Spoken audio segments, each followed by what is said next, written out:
All right, welcome back to the Conquest Corner. On this particular one, we are going to be unboxing the new Weaver Quartz one-player starter set, just as you see here. For this, I'm going to try to improve the way I've done this in the past. One, I've turned the autofocus off, so hopefully it won't freak out. We'll just make some short adjustments as we go along. The other thing is, one, we are going to look through it, everything like that. Then the later part cut of this video will be some models assembled, looking through those as well. And I actually do have essentially one of those model turners, so I can put that in that inside a light box to be able to look at them a little bit better. I don't think I'll have them painted up at that point, but I will do a separate one later with both them, as well as probably the Sorcerer King stuff that they were nice enough to send me as well, that I have painted up. And also just, I'll say I'm a great painter, but I like showing off my stuff. Hey, why not? We all like to. So got this in the mail today. There's always a little bit of reflection because their boxes are very glossy. And actually, pause for one quick second because I need to pull up my sheet for pronunciations. Okay, pronunciation piece I have available, so I can do this as needed. So for this, as you see, it is a dual kit, so it either does make the Warsi or the Runsi. You have the 2 units of Cairn Skirmishers. You have the Kron Guardians, the big brutes.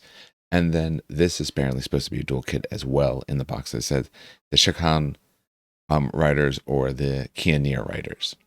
So let's actually crack this open and we'll take a look. Okay, so I emptied everything out of the box. So it's 31 models. So yeah, obviously a whole lot of sprues. We can see this one alone, we know is the Cairn, because when we take a look, we can see all the little body pieces. There's essentially the tops. We see a variety of horns, arms, all that bits. Few things in here. Obviously, they have their quick start guide for First Blood. We know they're doing an update for First Blood. At the time of this recording, from what they've said so far, it looks around March. So they do run through how to do that, which is useful because at the level of stuff you have right now, First Blood is what you can honestly do with this pretty well. I haven't looked at them in First Blood. I don't know anything about how they play in First Blood. And then they obviously have the other side for, hey, how you play Last Argument of Kings. You obviously can give it a shot, which is nice that they give you just enough to get along with. However, of course, it's very small points, so the game's not really going to feel like that. It won't feel quite the same. But if your goal is to get into it, it still works. All right, so they have a welcome to guide. So they give us the full bit of lore. Curious to see if it ends up being the same. Yes, taking a look at it is the same exact lore, because I know how the line starts at least. Talking about how far to the west of the Western Kingdoms, beyond the range, and so on like that. They have more bits about the lore. So they talk about them in general. They talk about, well, how to expand your army. Obviously, if in this case you currently have one character, that character has its 4 regiments, so you're going to want another character. Depending on which way you actually put them together, I would say it depends on which one you do. What I like they do nice about this is they give you some idea of what you could do. Okay, so this box could be this Ethereal Vanguard, and then, hey, the way you could expand it, or I guess not exactly the box, you have a mixture of 2, and hey, here's a second option, something else you can do. I always like, and notice they're obviously not showing us anything they don't currently see. Notice it takes a while before they actually show the Kron Guardians, because you have them, why not? I guess this is the idea of just expansions and all. I do like this as it gives you some concepts. It talks a little bit about how this is themed in the way in which it's supposed to work. Obviously for this, I would start with the box and then just go from there. But once we have these together, we'll talk about where we would expand out. All right. They give us our measuring implement. It's now essentially the plastic one instead of the wooden one. I kind of like the little one. Although this one works quite as well also, but I do enjoy the little wooden one. I have a couple of those. So these actually I do find very, very useful for the game. Let's see what else we got. They gave us a map. What is it a map of? Let me open this up. Okay, so this is just the map in general. We see Mannheim up there, 100 Kingdoms. So they show that the Weaver Courts here are off to the side near the Marath. And then, of course, we have, if we go the other direction, we have the Old Dominion, the Wastelands where the Wadrun are and everything like that. So I don't do anything with the maps. I'm an adult, but I find them cool, but I don't really do anything with it.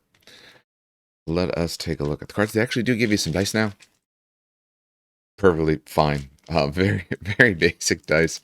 Pips carved out and all, but you know, it is nice at least the fact that they've done that to give you what, 12? Yeah, so 12 dice. I'm a miniature gamer. I have tons of dice. I could always use more dice. I'm probably gonna get some of the um Baron of dice for these guys. All right. So card wise, they give us, of course, the War Sea. We have the Kron Guardians. All these cards are like literally upside down. It's kind of annoying. The Rune Sea. I'm looking at my pronounces. Pioneer Riders. The Shahar Riders. Oh, so this, and I have these. I don't care if someone wants to use it. That's fine. What they're doing for their products now. So for anyone who isn't familiar with this, what they're doing is rules are essentially the builder is locked. So if you get free 30 days, and if you already have an account, you're fine. But if you have a new account, you're looking for one of these codes. So here's a code for whoever uses it first if someone really wants to. I'm not going to bother trimming that because I don't need this code because I already have an account and all. But if you're a player who's bought some boxes prior to this, before they started putting these codes in, if you just contact them, they'll get you one. And they had the two for the two current skirmishers. I will say I'm iffy on the look of the skirmishers in general, but I do like the artwork a lot. I do especially like the darker skin tones with the more vibrant of pretty much everything else. Taking a look at it, almost looks like not quite a black, almost more of like a purple. This is when you take a look at the ear. So curious to see when I put it together what sort of paint scheme I want to do with that. Another thing they did is they included, I guess technically, some pieces of terrain. First time I've actually seen them do this. So essentially they have a forest. They have, I guess, just some hindering side terrain. They have a house, that out. And the other side, a forest as well. As a miniature wargamer, yes, games look nicer when you're in cool looking three-dimensional terrain. Though this game, for these sort of things, flat is honestly, anytime you're dealing with rank and flank, just easier to work with. So no problem with that. Let your buildings be 3D. Let your impossibles be 3D. It looks like for the skirmishers, because that's what we're looking at here, it looks like the sprues are all 100% identical. Yes. So it's 4 identical sprues. When we look at how they discuss it, so they talk about the 2 characters. Yeah. And they talk about for the skirmishers. So they go through, let's see, they have 1 pose, 2, 3, 4, and leader. So it looks like 4 poses. So, for me, okay. For the different riders, we can see they have their wings. So what's the big difference when we're actually putting these guys together? So the moth part looks to be entirely the same. So it looks to literally just be the guy on top and a little bit of, we can see at least in this spot, a little bit of the face that you put on. But, oh yeah, there it is. I mentioned it there. Depending on which one depends on the face. In reality, put on whatever you want. The rider probably matters more. And the Kron Guardians, they have those there. I am looking forward to putting these guys together and seeing what they actually look like. My guess is all the little sprues to the side are probably character bits or leader bits. Actually, taking a look at it, these are leader bits for the Cairn Warriors because bigger bow, same exact, essentially breastplate and all, or top armor and everything. Not really a breastplate armor, you know. So we have all of those. Let's get those out of the way. We can see all the wings. Luckily, nice and actually reasonably thick. It might not be as easy to tell right there, but they do have a good thickness to them. I was worried how thin they would be and would they feel fragile. So in other words, pushing on this, it does feel like it can take a bend. I don't feel like I've had some other models. Actually, I have the Higher Deacon right here. I've had to re-glue her piece right there multiple times because her arm snapped. But it does actually feel like these are pretty thick. Like they'll hold. So Kron Guardians, we see they have a sprue 2 for them. Not 3 for them. Oh, and more for the bow guys. Okay, sorry. No, there's like 1, 2, 3, 4. Yeah, 6. Makes sense. Each one is exactly 4. So they're all 4, so you have 6 of those. You have 3 to make your 3 guardians. I'm surprised. Oh, actually, notice. We know that they were essentially on flight stands. Here's the way they're doing their flight stand. They're doing their flight stand in plastic, unlike GW, who does theirs essentially in like a clear plastic or that sort of thing. So, oh, didn't actually snap it, but I did feel it go a little bit there. So they have that for those. It's a little ball joint going into this. So these, I feel that I'm just going to glue them down. You know, I'm going to put them where I like and things like that. There's a decent chance I'm doing that. I haven't assembled these yet, but I don't have a good feeling that that will be enough to hold this here well, where I'm not worried about it just falling off.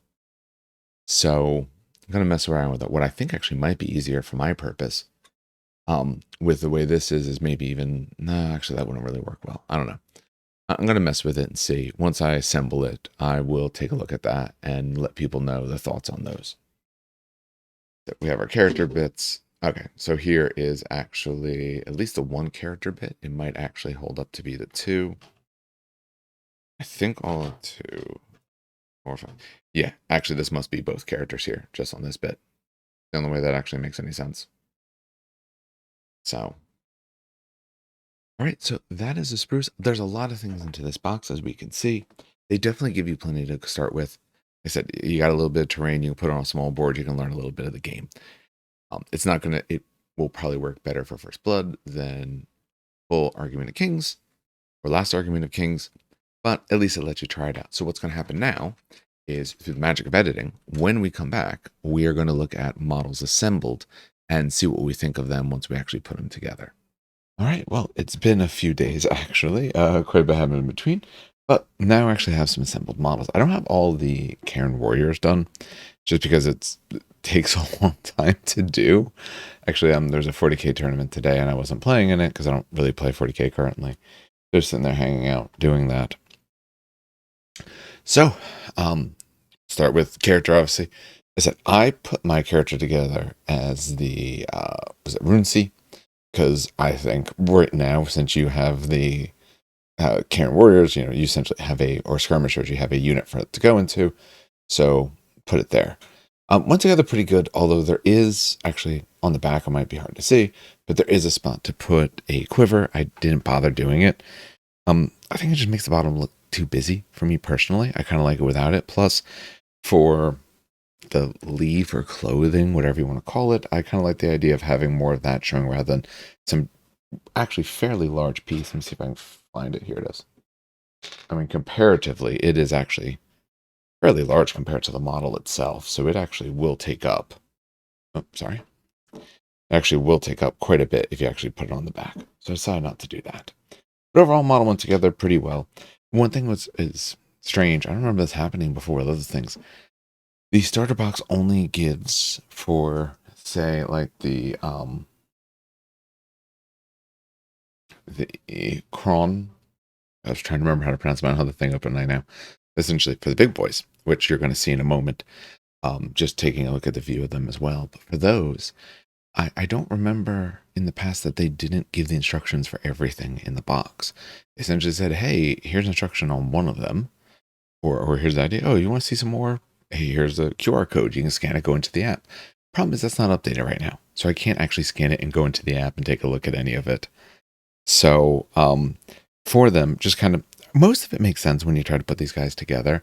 The only thing is there's some little extra bits on the arms that you kind of have to, even with instructions, you have to figure out where they're actually placed. And for one of them, there's some little side bits, is the best way to put it, that I legitimately don't know where they go. Couldn't find it on the model. I don't think the model's missing anything.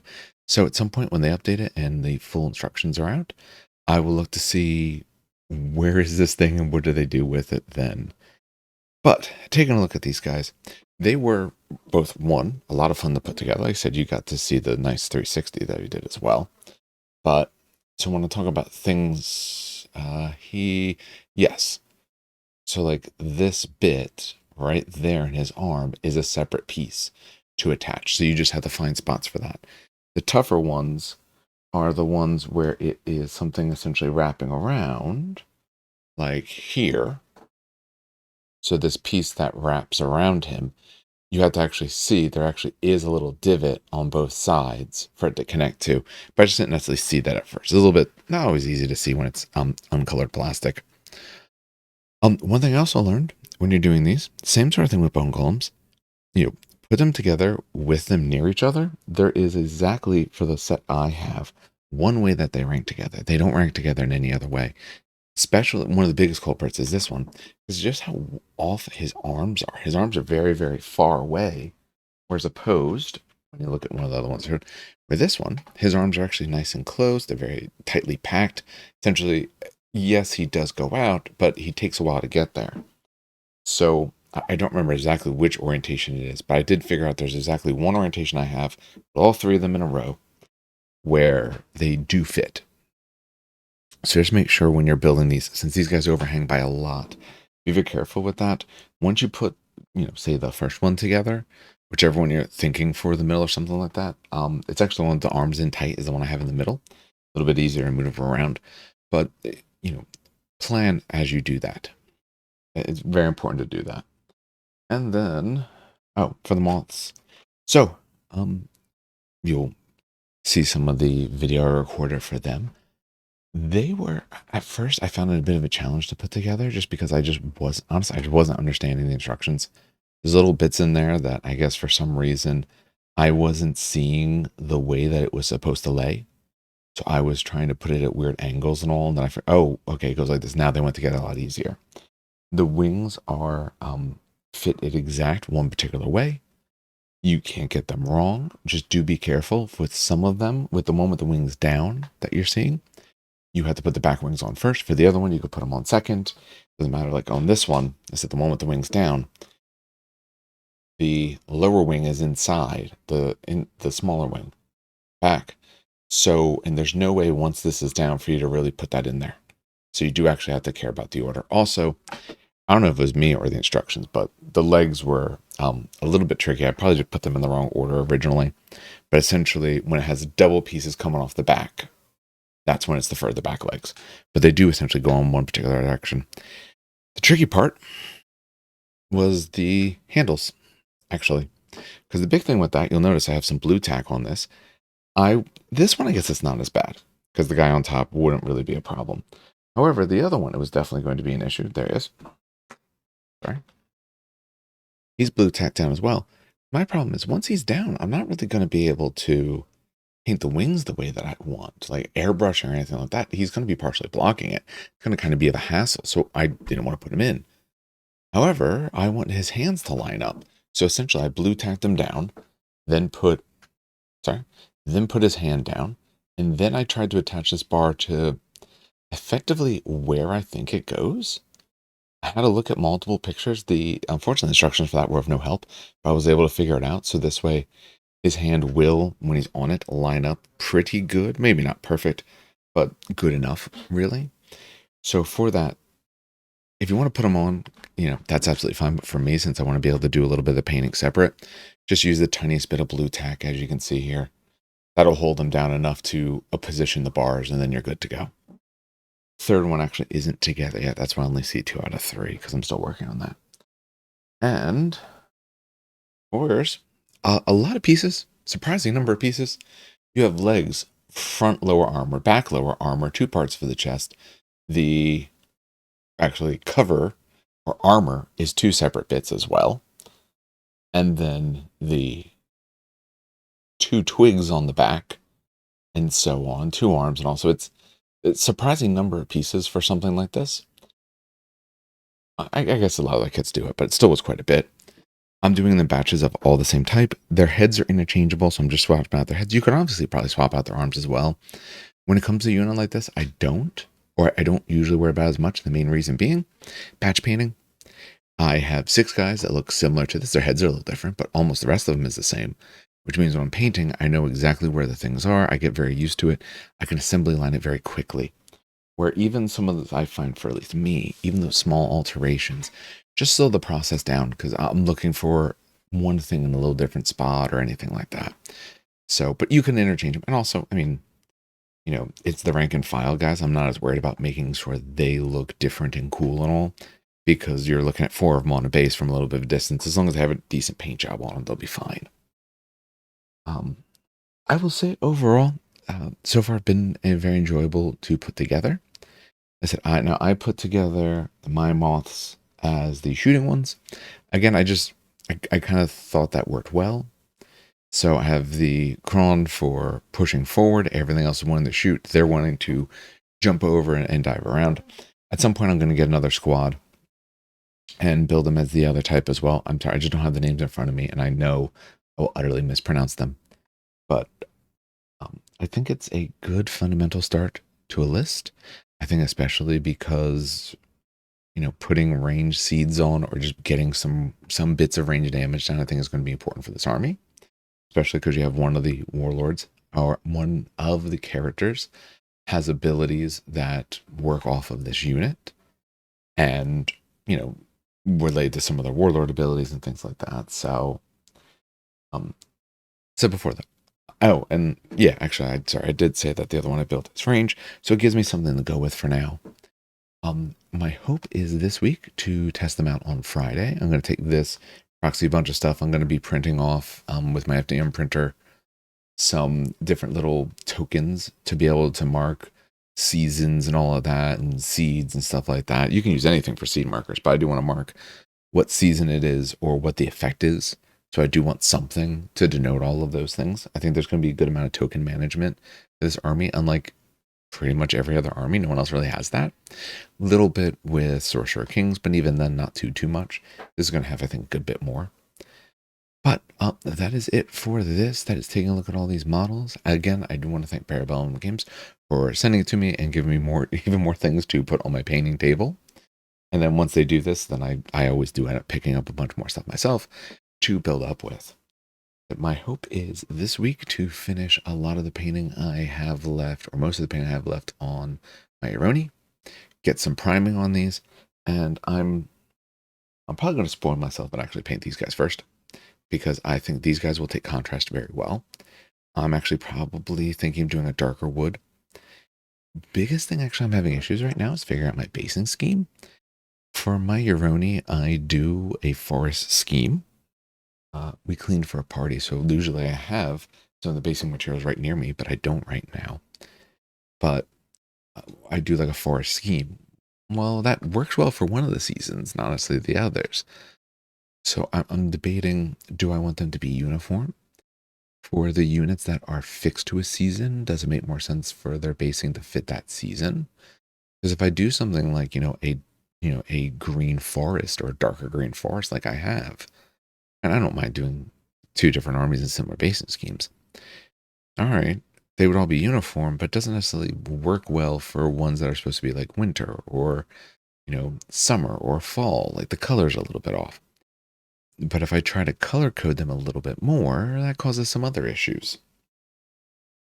So I'm not sure. Oh, one thing actually I didn't say, and I meant to say it, and I apologize for not saying it now. So good on you if you stayed till this. I have only one complaint about this entire kit, and that is the connections for the moths. That's the connection, which means the only way to use this thing is by having to glue it on, which means one of two things. Either one, you will then be forever glued to your stand, which means you are going to sit a very particular way at all times. It would be something about like that, which is okay. My problem is I'm just worried about size and stuff like that, because remember, then you have the guy on top as well, going up a good bit extra, just space and all. I don't know if I want them glued to their stands. Normally, I don't like to glue things to their flight stands, but there's no way to use this without actually gluing them down. I guess you could actually, do some sort of magnet to the bottom of this, put it underneath the actual round. You could put a magnet underneath this, put a magnet on this, and then just do your basing a little bit thicker. Nice the magnet, that would do it. That's not a bad idea, but then you're still stuck to the bottom of this. I don't like the idea of that. So what I plan to do, I haven't actually done it yet because I haven't bored the holes in it yet, is if you know of or have ever played a game called Drop Fleet Commander, the company that does it, which now I'm forgetting, TT Combat, that's the company that does it. They make these little widgets. And what's great about these is that they will fit one, if for that game they fit into the model, they have a little peg spot, but they'll also take a flight stand. Now, you can use the flight stands from that game. I have some extra flight stands from that game or similar games, or even GW type flight stands. I actually had some of the ball and socket ones. And literally what I did, if I don't have the other flight stands, these ones are fine. But if you have the other one, the classics, it's good. What it is, I just snap the top off and it actually fits in there just fine. So then my plan is to essentially use this into the models. One, it will fit a little more securely. I do worry about the other one with the glue. If I accidentally knock into them, are they just going to like turn over? Also, this flight stand is pretty small, and I do have some concerns related to it. Whereas this, I don't. I'm just going to plop this right into the middle. Essentially, just bore a hole right through it. Stick that right in there.